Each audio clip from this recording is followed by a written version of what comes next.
Bienvenue sur Holy God TV, la chaîne de l'actualité et chrétienne. Aujourd'hui, dans cette édition spéciale, nous sommes en compagnie du bishop César Cassier, président de la Caravane des Aigles et président fondateur de la mission de l'armée des vainqueurs. Bonjour, bishop. Bonjour, chère sœur. Comment allez-vous? Par la grâce de Dieu. Il faut souligner encore que le bishop César Cassier a organisé le 5 avril 2013 à l'hôtel communal de Cocody une grande veillée qui avait pour thème « Un cri se fera entendre ». Mais tout au long de cette émission, je ne serai pas seule, je serai en compagnie de Michael Bayero, journaliste à Holy God TV. Bonjour Michael. Bonjour, très bien. Vous allez bien? Très bien. Nous revenons sur le bishop César Cassier. Commencer l'émission avec cette première question. Bishop, veuillez nous présenter en plusieurs mots votre église. Que Dieu soit béni.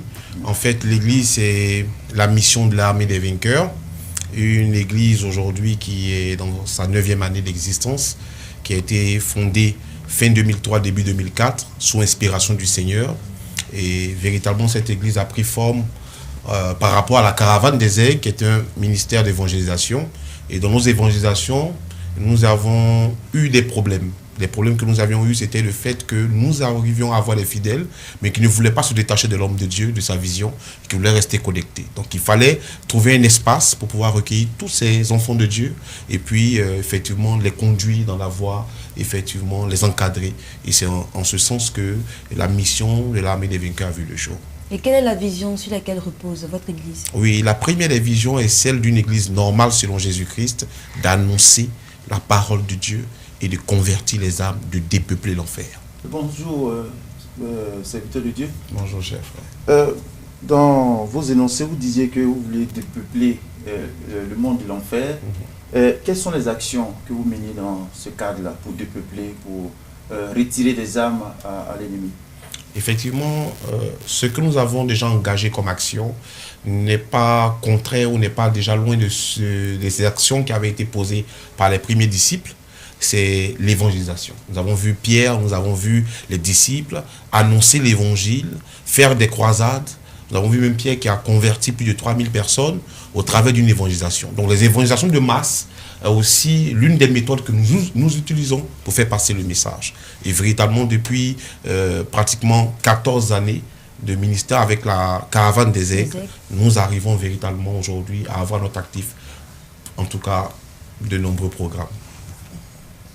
Quelle est la place que vous donnez au social et à la jeunesse? Puisque vous-même, vous représentez ce nouveau corps de pasteurs qui sont jeunes et qui ont un message fort. Quelle est la place que vous donnez aux jeunes et au social? Je crois qu'aujourd'hui, dans n'importe quelle nation, la jeunesse a un rôle important à jouer.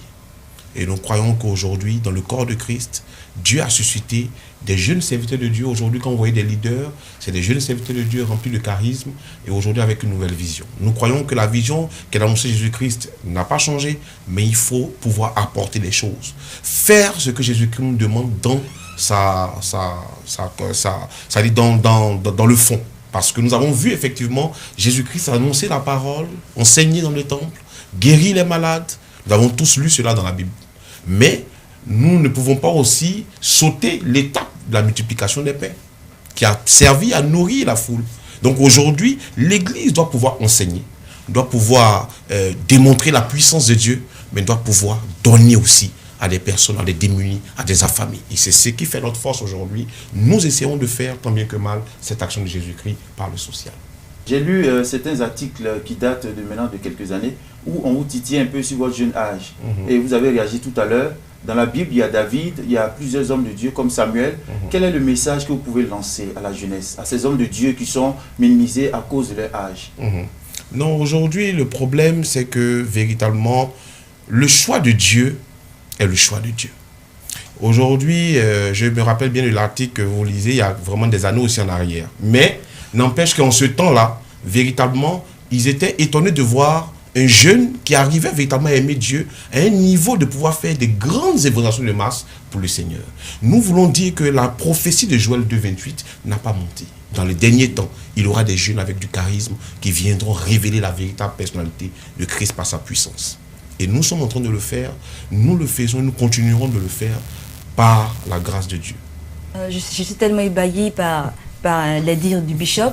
Vous avez vraiment commencé jeune. Est-ce que vous pouvez un peu nous donner votre conversion, vous parler un peu de votre conversion, comment ça s'est passé et comment est-ce que vous êtes arrivé à la caravane des aigles aussi? Oui, effectivement, l'histoire de ma conversion, à chaque fois que j'en parle, ça me replonge parce qu'effectivement, je suis né dans une famille qui a très vite connu Dieu. Mon père est né catholique, très grand fervent catholique, et véritablement a continué dans sa marche avec le Seigneur à rencontrer l'église ariste. Et dans l'église ariste, nous avons tous adhéré par rapport au Père qui vous guide. Donc, par la suite, Dieu s'est révélé à moi quand j'étais encore sur les bancs. Et effectivement, ça m'a valu, je peux dire, la colère de mon père qui m'a carrément abandonné, déshérité, pendant plus de 5 ans, où je me suis retiré dans une ville de la Côte d'Ivoire appelée Bassam, où j'étais vraiment abandonné. J'ai été pratiquement élevé par un autre peuple, le peuple bassamois. Et c'est là-bas que j'ai rencontré véritablement le Seigneur lors d'une cellule dans une école qui existe encore, qui a plus de 50 ans, le Collège moderne de Grand Bassam. Veuillez nous présenter en même temps, par la même occasion, je vais dire l'école. Vous vous souvenez? Oui. Voilà, faites un peu l'historique. Oui, effectivement, nous étions assis. Lorsque vous êtes rejeté par votre père et que vous êtes jeune, effectivement, ce qui vous vient en tête déjà, c'est la rancune, la rancœur, beaucoup de colère, bon, bagarreur, tout le temps au départ. Mais j'avais quelque chose quand même qui m'était resté. C'était que lorsqu'on rentrait dans une salle de classe à l'heure des pauses, on voyait quelqu'un arrêté et tout le reste assis, en train de parler. Donc, je ne pouvais pas m'arrêter de parler, je ne pouvais pas m'arrêter d'être au départ, c'est-à-dire à la tête de plusieurs personnes.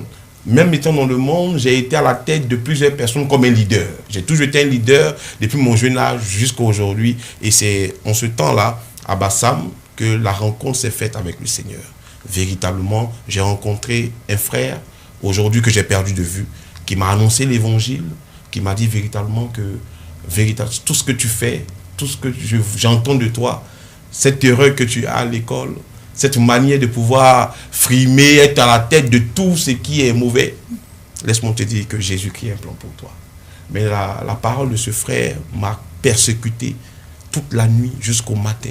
Et j'ai senti une voix qui m'a dit, j'ai besoin de toi pour faire de ce monde un monde nouveau. Vous l'avez perdu de vue. Oligot TV vous donne l'occasion de lancer un appel pour pouvoir le retrouver ici. Véritablement, il s'appelait Guy Roland. Je vais dire à Guy Roland, s'il m'entend aujourd'hui par le canal de cette chaîne de bénédiction, je te remercie d'avoir été le canal par lequel le Seigneur est passé afin de pouvoir véritablement m'emmener à le connaître. Et aujourd'hui, véritablement, je ne peux oublier cette étape de ma vie. Dans la vie, il faut être reconnaissant. Donc, c'est vrai que c'est Dieu qui appelle, mais il choisit des hommes pour pouvoir agir. Je prie que le Seigneur le bénisse là où il est, qu'il bénisse sa famille, qu'il bénisse ses entreprises, au nom de Jésus. Votre parcours de Bassam jusqu'à la caravane des aigles, comment ça s'est fait? Alors, j'ai commencé effectivement à me ramollir, à suivre la voie de Dieu, à aimer Dieu, à le rechercher, au lieu de consacrer mon cœur à la rancune, à la colère contre mon père qui m'avait déjà déshérité. J'ai préféré chercher Dieu, chercher son amour, me réfugier dans la parole de Dieu. Et ça m'a donné l'envie de parler de lui. Donc très tôt, on a commencé à parler de Dieu véritablement au niveau de Bassam. Mais très tôt, en quittant Bassam, je me suis retrouvé dans la commune de Port-Boué. Et j'ai rencontré des amis et frères. Nous étions maintenant dans la mouvance du temps du serviteur de Dieu Feu, le père Kakou Sévérin. Et dans cette mouvance de l'onction, on s'est jeté à l'eau avec l'appel de Dieu. Nous avons commencé à évangéliser. Donc la caravane des aigles est un ministère d'évangélisation. D'évangélisation. Uniquement. Uniquement. Donc, et la mission? La mission, c'est une église. Une église. Une église. Donc là, nous fonctionnons en mission de l'armée des vainqueurs. Nous avons des membres, nous avons des fidèles, nous avons une vision pour l'église. Par exemple, en ce moment, l'église est en train de bâtir sa cathédrale. Donc nous sommes en train d'œuvrer, ça c'est le côté de l'église. Mais la mission de l'armée des vainqueurs, nous avons aussi une autre vision, un autre planning qui concerne la caravane des aigles. Voilà. Nickel. Je voudrais revenir sur vos blessures en tant que jeune homme rejeté. Quel est le message que vous pouvez lancer à ces jeunes qui sont aujourd'hui blessés, qui sont aujourd'hui rejetés? Vous qui avez traversé ces moments, quel est le message que vous pouvez leur porter? Alors, j'ai un seul message et que j'ai découvert au fil des années dans la parole de Dieu. Vous savez, souvent ce qui nous touche, c'est les mots. Parce que mon père, en me régent, me dit, je te déshérite. J'enlève mon nom sur toi, avec tout ce qui accompagnait. Mais, donc, quand je partais, le diable avait mis dans mon cœur une phrase. Il t'a rejeté. Il t'a rejeté. Donc, je me voyais comme étant quelqu'un qu'on a rejeté. Mais plus tard, avec la connaissance biblique de la parole de Dieu, j'ai compris que tout rejet n'est pas en fait un rejet, mais ça sert à te propulser. Donc, je n'ai plus vu cela comme étant un rejet, mais j'ai vu que mon père m'amenait à être propulsé. Donc, je veux dire à toute personne qui se sent rejetée, toute personne qui sent que véritablement les personnes qu'il aime l'ont abandonné, ces personnes sont en train de te faire de toi une personne qui aura un grand témoignage. Je sais de quoi je parle parce que j'ai vécu cela et je sais ce que Dieu est capable de faire lorsqu'on est dans les champs. Les champs ne sont pas faits pour isoler quelqu'un comme au temps de David, vous l'avez si bien dit. Les champs ont permis à David d'être formé afin de prendre le trône. Lorsqu'une femme doit se marier, elle n'est pas la première à être dans la salle de mariage. On la met au vert. Et je pense que lorsqu'on te rejette, on ne fait que te mettre au vert parce que bientôt on te découvrira. Je parle à quelqu'un, c'est bientôt qu'on te découvrira. Les champs où tu es ne vont pas te tuer parce que Dieu a un plan pour toi. Il y a un homme de Dieu qui disait que le désert sert à l'agneau de mourir et de permettre au lion de se lever. Qu'est-ce que vous pensez de cette illustration? Oui, je pense, je suis d'accord avec, parce que moi-même je l'ai carrément illustré par la grâce de Dieu dans le message du programme dernier, le Christ se fera entendre. Et j'ai parlé des deux facettes de Jésus-Christ à la croix. On avait développé le temps de l'agneau et le temps du lion. Effectivement, nous sommes des agneaux, mais nous avons en nous un lion. Et c'est ça qui fait notre force. Donc lorsqu'on nous voit, nous sommes timides, nous sommes des personnes qu'on peut facilement penser terrasser. Mais attention, nous avons quelqu'un qui ne dort jamais ni ne sommeille en nous. Jésus-Christ. Michel, pourquoi avoir organisé ce programme, cette grande veillée? Vous savez, nous marchons sous inspiration du Seigneur. Il y a des personnes qui ont dit, mais aujourd'hui, avec tout ce que l'Éternel a bien voulu mettre au service de son serviteur, pourquoi il s'est retrouvé dans un quartier comme Gonzagueville, comme derrière Waf? Parce que c'est là-bas que le siège, pour l'instant, se trouve. Mais nous marchons sous l'inspiration du Seigneur. Vous savez, lorsque tu as traversé tout ce que je vous ai relaté, tu n'obéis qu'à Dieu. Tu ne marches plus selon ta volonté, selon les moyens que Dieu t'a donnés, mais tu marches sous l'inspiration du Seigneur. Et quand nous sommes partis dans ce lieu, nous avons trouvé que le Seigneur avait besoin véritablement de nous afin de faire un travail colossal. Nous l'avons abattu et dernièrement il m'a dit, il est l'heure de Cocody. Mais lorsqu'il m'a dit qu'il est l'heure de Cocody, lorsque l'Éternel donne une vision, il pourvoit cette vision. Il a d'abord pas dit, va me faire une veillée, un programme. Il a d'abord mis certaines choses au niveau de Cocody, vous voyez, déjà, qui pourra accueillir des personnes pour permettre au bon encadrement de ces armes-là que nous allons gagner. Donc voici véritablement pourquoi nous sommes venus à Cocody, parce que c'est une inspiration de Dieu. Il nous a dit, venez à Cocody, j'ai besoin de vous, venez afin que Cocody soit sauvé. Nous sommes venus et par cette première veillée que nous avons fait, nous avons eu beaucoup de retours positifs, beaucoup de témoignages de délivrance, beaucoup de témoignages d'ouverture de portes en bénédiction et nous en sommes fiers. Nuit de Victoire était à sa deuxième organisation, la deuxième édition, le 5 avril 2013. Mais la première édition s'est passée, il me semble, à Port-Boué. Plus précisément à Vridi. Et le thème était le mystère du chant du coq. Oui. Non, les 12 mystères, de la croix. De la croix. Voilà. D'accord. Et pourquoi ce thème? La première édition. La première édition a parlé des 12 mystères de la croix parce que pour que quelqu'un donne véritablement sa vie au Seigneur Jésus et qu'il croie véritablement au Seigneur Jésus, il faut qu'il comprenne le message de la croix. Parce que nous prêchons la croix. Nous prêchons effectivement le prix qu'a payé ce Seigneur afin que notre vie soit transformée à jamais.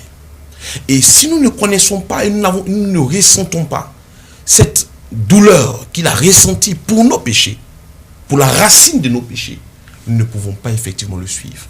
N'a-t-il pas dit lui-même, si quelqu'un veut me suivre, qui renonce à lui-même, mais qui se charge de sa croix. Donc vous voyez que le même mot croix ressort encore pour dire que la croix est essentielle. Donc nous avons voulu prêcher non seulement la croix pour pouvoir démontrer la douleur du Seigneur et sa résurrection bien sûr, mais aussi emmener les gens à revenir à l'essentiel, à Jésus. Il c'est bien de parler de gloire, mais n'oublions pas que quelqu'un a payé le prix afin que nous ayons le salut. C'est ce qui est le plus important. Première édition, thème, les 12 mystères de la croix. Deuxième édition, Nuit de victoire, thème, un cri se fera entendre. Pourquoi un cri se fera entendre? Simplement parce que nous croyons que véritablement, il y a des personnes qui sont déchaînées. Il y a des personnes qui ont compris que l'heure est à l'heure du cri. Et j'ai bien illustré cela selon le livre de Josué, le chapitre 6, où le peuple d'Israël a crié pour remporter la victoire. Mais en Exode, le chapitre 14, bien avant Josué, nous avons rencontré ce même peuple au temps de Moïse qui a crié, mais pour se plaindre et qui était apeuré. Donc, il peut avoir en une personne, au début de sa vie, un comportement de pleurs, de plainte, de peur, mais plus loin, de cette même personne peut sortir la victoire, peut sortir une rage de vaincre. Et c'est ce que nous avons voulu dire, qu'un cri se fera entendre, le cri qu'on a entendu de toi, est peut-être un cri de peur, un cri de lamentation, un cri de plainte, un cri de problème, mais cette année 2013, un autre cri se fera entendre, ce sera un cri de victoire. Mais Michael? Bishop, quelles sont les personnes que vous avez conviées à cette grande veille? Les personnalités politiques peut-être ou ecclésiastiques? Oui, je voudrais dire une chose. En ce qui me concerne, chaque homme de Dieu a sa vision. Moi, ma vision, c'est la politique de Jésus. J'ai un seul ami que j'invite en premier dans toutes mes croisades, dans toutes mes entreprises. Son nom, c'est Jésus-Christ de Nazareth. C'est mon candidat. C'est mon homme politique que je soutiens de toute mon âme et de tout mon être. En ce qui concerne les autorités ecclésiastiques, s'il y a des amis, il y a des frères dans le ministère qui sont venus, qui sont partenaires à cette caravane à cause de la vision noble que Dieu a inspirée à cette caravane, qui viennent, j'aimerais les saluer par le canal de votre émission. Tous ces hommes de Dieu, ces révérends, ces bishops, ces autorités, ces pasteurs, ces évangélistes, ces prophètes, en tout cas, que Dieu vous bénisse. Et je crois que ça a démontré à cette veillée que le corps de Christ en Côte d'Ivoire est uni. Je voudrais poser une autre question par rapport à la place que vous donnez à la femme. Puisqu'on voit votre femme à vos côtés, j'ai visité la page Facebook de votre épouse. Elle disait qu'on est chez papa pour voir un peu quelle est la vision du papa. En l'occurrence, votre père spirituel. Quelle est la place que vous donnez aux femmes, en l'occurrence votre épouse, qui est aussi révérend, si je me trompe? Si. Effectivement, je veux d'abord bénir le nom du Seigneur pour l'archevêque Nicolas Duncan Williams, qui est mon père spirituel. Effectivement, que Dieu le bénisse abondamment pour la vision qu'il a inculquée à mon ministère, pour cet impact qu'il a déposé dans ma vie. Effectivement, aujourd'hui, vous avez parlé de mon épouse, ma tendre épouse que j'aime beaucoup d'ailleurs. Vous savez, dans la vie, il y a, c'est pas biblique, mais il y a une adage qui est beaucoup répétée. La nuit donne conseil. Mais en vérité, aucune nuit ne parle. Si ce n'est que spirituellement. Dans le livre de Job, on voit que véritablement la nuit peut parler et tout. Mais je parle du fait que lorsqu'il fait nuit, on n'entend aucune parole. Mais il y a dans la nuit une personne qui nous parle. Et c'est notre femme. Nous voyons que lorsque Moïse dormait, et que véritablement l'ange de la mort était venu vers lui afin de pouvoir lui faire du mal, c'est sa femme qui a sauvé sa vie. Nous croyons que la femme est le dernier rempart. Vous savez, la femme n'a pas été prise de la terre. La femme est un être excellent. C'est l'homme qui a été tiré de la terre. La femme a été tirée de l'homme. Donc l'homme a été tiré de quelque chose d'imparfait, mais la femme a été tirée de quelque chose qui était déjà parfait. Donc nous croyons que Dieu ne l'a pas suscité en tant qu'aide pour ne rien. C'est pourquoi je ne crois pas en cette manière de faire, de mettre la femme derrière ou la femme devant. Mais la femme doit être à nos côtés pour pouvoir nous aider à prendre des décisions, nous aider à avancer. L'aide que nous donne la femme ne date pas d'aujourd'hui, ne date pas d'un ministère. Dieu dit, afin que je te crée une aide semblable. Celui qui t'aide a une force plus puissante que toi. Donc je crois qu'en la femme se trouve un mystère qui peut faire grandir quelqu'un ou qui peut l'aider aussi à tomber. Si un homme de Dieu a de la valeur, c'est que sa femme est une femme de valeur. Si un homme de Dieu est en train de tomber en griffe, c'est que sa femme est une femme qui l'aide à tomber. Voici ma conception des choses. Elle m'aide dans le ministère, elle m'appuie, elle éclaire ma vision, elle est avec moi à fond et ensemble, vous avez le résultat de ce que vous voyez. Bishop, comme vous l'avez dit si bien, votre femme est une aide à vos côtés. Et nous avons vu qu'à la nuit du 5 avril, elle était partenaire avec l'ONG Secret d'Éden, dont elle est la présidente. Pouvez-vous nous parler un peu de cette ONG que votre femme dirige? Véritablement, cette ONG est une ONG bénie de Dieu. Sincèrement, grâce à cette ONG, nous avons compris et été enseignés que l'évangile est bon, prêcher c'est bien, mais apporter, démontrer cet amour que nous prêchons de façon visible dans le cœur des enfants de Dieu. Véritablement, vous n'avez pas idée de combien de fois nous avons vu des familles être restaurées, des couples être réconciliés par rapport à ces actions de l'ONG. L'ONG se nomme Secret d'Éden afin de démontrer que pour être béni, il y a des secrets de connaissances. Et véritablement, nous avons commencé par cette ONG à mener certaines actions. Et mon épouse, aujourd'hui, a à son actif véritablement beaucoup de foyers réconciliés. Nous savons qu'aujourd'hui, dans l'église, il y a des difficultés. Les vivres ne sont pas toujours présents dans nos greniers. On essaie bien que mal par cette ONG de pouvoir remplir certains greniers, apporter surtout la scolarisation de beaucoup d'enfants. L'ONG aujourd'hui est à son actif près de 396 enfants aujourd'hui scolarisés. Et je crois que c'est peut-être petit encore par rapport à la vision, mais ce n'est pas rien. Et nous essayons d'avancer au fur et à mesure. Je ne peux pas citer tout ce que l'ONG fait, mais aujourd'hui, vous avez vu à la veillée, l'ONG apporte des présents dans le cœur des personnes. Combien de personnes aujourd'hui rétrogradent à cause des portables? Combien de personnes n'arrivent pas à être contactées pour avoir un boulot par rapport à un portable? Le portable n'est plus un luxe. Il devient une nécessité. Avoir une télé en tant qu'enfant de Dieu. Comment recevoir Jésus par le canal d'Holy God TV? Si un chrétien, une famille chrétienne n'a pas de télé, nous rentrons dans des familles pour aller évangéliser. Nous voyons des télés, mais ce n'est que des décorations parce que ça ne marche plus. Nous pouvons apporter cela en plus de la parole de Dieu. Si l'Éternel nous donne la provision, ce n'est pas seulement peut-être pour faire des affiches, mais il faut aussi apporter le véritable évangile dans les foyers. Démontrer que Jésus vous aime. Montrer que lorsqu'ils rentreront dans la maison d'une personne et verront une télé, qu'ils sachent que c'est Jésus-Christ qui a déposé la télé ici. Ce n'est pas la caravane, ce n'est pas Bishop Cassier, ce n'est pas son épouse, c'est Jésus-Christ. Car la provision que nous avons ne vient pas de nous, elle vient du Seigneur. Bishop, quels étaient les objectifs de cette veillée, de ce grand moment?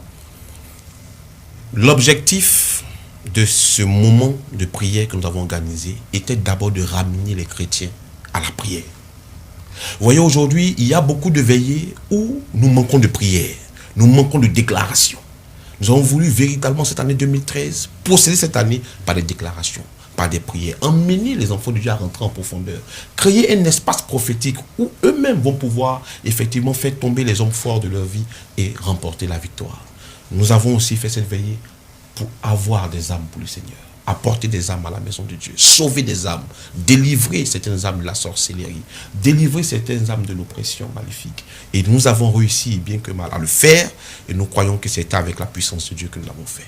Au sortir de cette grande veillée, quel enseignement personnel avez-vous tiré? J'ai compris que Cocody a besoin de Jésus. J'ai compris que Cocody a besoin du Seigneur. J'ai compris que Cocody a besoin d'une église avec une vision nouvelle. J'ai compris que Cocody a besoin de leaders avec un grand cœur. C'est ce que j'ai compris. En sortant de là, j'ai été encouragé de continuer dans la vision que le Seigneur nous a donnée. Cette inspiration de changer un peu. Vous savez, à Holy God TV, vous ne pouvez pas présenter le même film ou bien la même émission plusieurs fois. Sinon, on dira, mais Holy God TV ne fait que répéter la même émission. Nous sommes fatigués. Mais comment voulez-vous que des chrétiens viennent à des veillées et savent comment ça va commencer? Comment ça va se terminer sans être à la veillée? Ça veut dire le matin quand vous rentrez, il te dit, à telle heure vous avez fait ça, à telle heure vous avez fait ça. Parce que c'est déjà calculé. Nous avons voulu innover aussi, tout en restant dans la parole de Dieu, afin que nous puissions faire découvrir une autre facette du Seigneur. C'est ce que nous sommes en train de faire. Vous avez dit que Cocody a besoin d'évangile, donc d'être en contact direct avec Jésus-Christ par la voix de ses serviteurs. Est-ce que votre église a des programmes organisés, organisera plutôt des programmes ces mois à venir dans le but d'encore amplifier l'évangélisation qu'elle a commencée? Oui, déjà nous avons une vision à deux volets. Le premier volet, c'est de faire un programme qui aura lieu le 3 mai. Ce 3 mai-là, à partir de 21h, en Côte d'Ivoire, à Abidjan, à l'hôtel communal de Cocody. Mais dans cette même commune de Cocody, puisque la caravane actuellement s'est stabilisée sur la commune de Cocody, pour l'instant, pour ces derniers temps. Et nous avons déjà eu cette idée de non seulement par les programmes, mais de façon manuelle, je peux dire, en griffe, aller directement dans en jour ouvert, en jour ouvrable, aller vers des familles, aller vers des foyers, sans attendre un programme. Nous allons aller dans des quartiers de Cocody, aller annoncer l'évangile à des jeunes de Cocody. Nous n'avons pas besoin forcément de programme. Mais le programme étant une évangélisation de masse est nécessaire. Donc avant le 3 mai, nous sommes déjà sur le terrain et ceux qui nous regardent savent que nous sommes avec eux souvent dans la journée en train de leur apporter l'évangile. Donc le 3 mai sera en fait le rassemblement de tous ces mini-évangélisations que nous organisons dans la commune. Caravane des Aigles. Oui. Est-ce national ou international? Dieu ne nous a pas créés pour être local. Dieu nous a créés pour être international. Il dit allez et faites de toutes les nations. C'est pourquoi souvent je dis à des personnes qui prient pour un visa, tu ne connais pas l'ordonnance du Seigneur à ton égard. Il dit d'aller les faire de toutes les nations. Il a déjà sauté l'obtention des visas. Il t'a déjà donné les visas pour aller faire des nations les disciples. Donc souvent quand on nous refuse le visa, c'est que nous n'avons pas l'idée d'aller faire nous n'avons pas l'idée d'aller évangéliser. Sinon tant que nous rentrons dans ce canal d'évangélisation, le visa nous sera donné. Donc je crois que véritablement la caravane des aigles à caractère international, la preuve, nous avons déjà des bases dans des pays qui attendent que nous les visitions, tels que Paris, tels que la France, Londres. Je salue le prophète Nathan. Je salue toutes ces personnes au Ghana, à Lomé, au Nigeria, et dans toutes ces choses, qui ont adopté cette vision et qui ont compris qu'elle était importante pour effectivement dépeupler, comme je l'ai dit tantôt, l'enfer. Chers téléspectateurs de Holy God TV, un secret vient d'être donné par le bishop César Cassier. Et donc, pour tous ceux qui sont désireux d'obtenir un visa, pensez d'abord à aller évangéliser. Michael, notre émission va bientôt tirer à sa fin. Si vous avez un mot pour le bishop ici présent. Bishop, j'ai une dernière question. Quels sont vos projets que vous nourrissez dans le cœur depuis que vous avez commencé votre ministère? Le réveil spirituel. Parce que pour ma part, le réveil spirituel n'est pas de tomber à nos veillées. Tomber à nos veillées n'est pas aussi mauvais parce que c'est des actions de délivrance, des actions de possession, de miracles. Mais ce n'est pas ça le réveil. Parce que le réveil, c'est autre chose. Le réveil, c'est le changement de mentalité.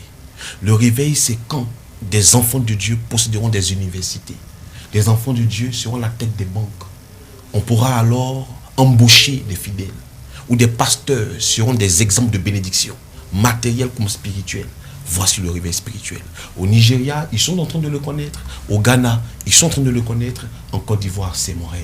Si j'ai un rêve, c'est que ces années-ci, que le réveil arrive chez nous. Bishop, ceci n'est pas votre mot de fin. Et donc, donnez votre mot de fin. Mon mot de fin, c'est d'inviter toutes ces personnes qui nous regardent à cette grande veillée que nous organisons ce vendredi 3 mai, de 21h à l'aube, à l'hôtel communal de Cocody, où le thème sera très révélateur. Une saison, une génération, un X. Il faudra venir entendre. Vous avez aimé ce message avec le cri se fera entendre.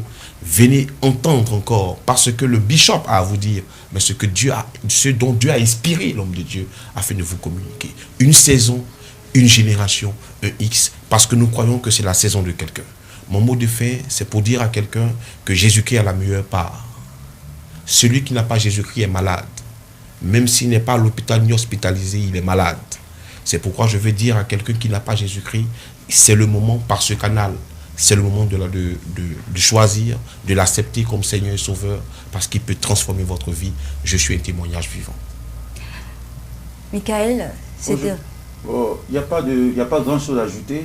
C'est remercier le bishop, malgré son emploi du temps. Il a tenu à venir nous faire un bilan, à nous et aux millions de téléspectateurs de Holy God TV, la première chaîne d'actualité et d'information. Merci beaucoup à vous et merci à tout votre ministère. Du plaisir pour vous. Et nous saluons votre épouse et que le Seigneur la fortifie. Je ne manquerai pas. Chers téléspectateurs de Holy God TV, cette émission spéciale qui recevait le bishop César Cassier est terminée. Bonne suite de programme sur la chaîne de l'actualité chrétienne.